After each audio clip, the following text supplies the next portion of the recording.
especially for Southside communities who are Spanish speaking? For both, yes, Angela.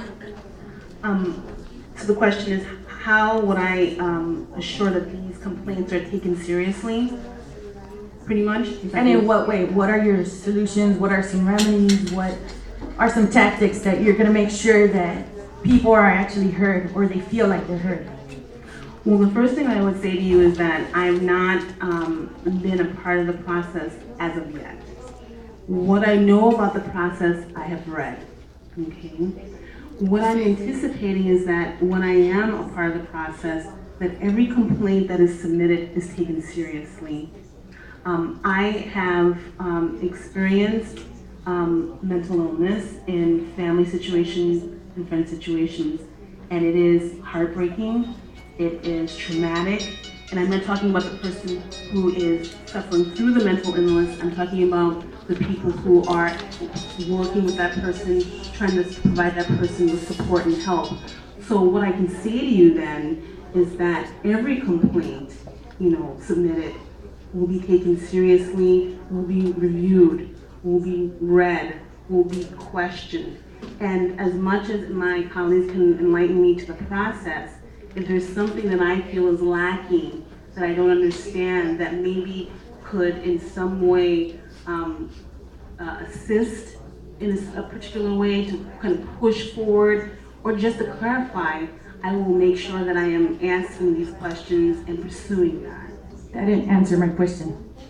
Oh, I'm so sorry. No. So you can say that you're going to listen, that you're going to make sure that these complaints are heard, but how is the community going to know that these complaints are actually being heard? What are the next steps? What are going to be some action steps? Because usually there are meetings, but we never hear after that.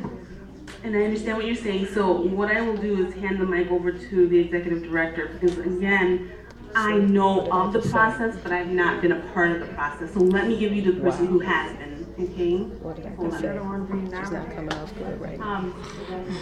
So within the last year, there was the research committee of the Fire and Police Commission met to analyze the citizen complaint process, and from that there were recommendations, and several of the recommendations are about to go into effect. One was a fillable form online, so the person doesn't have to come to City Hall or travel to submit a form to the commission. Then that form would be assigned to an investigator who would contact the person and witnesses and investigate.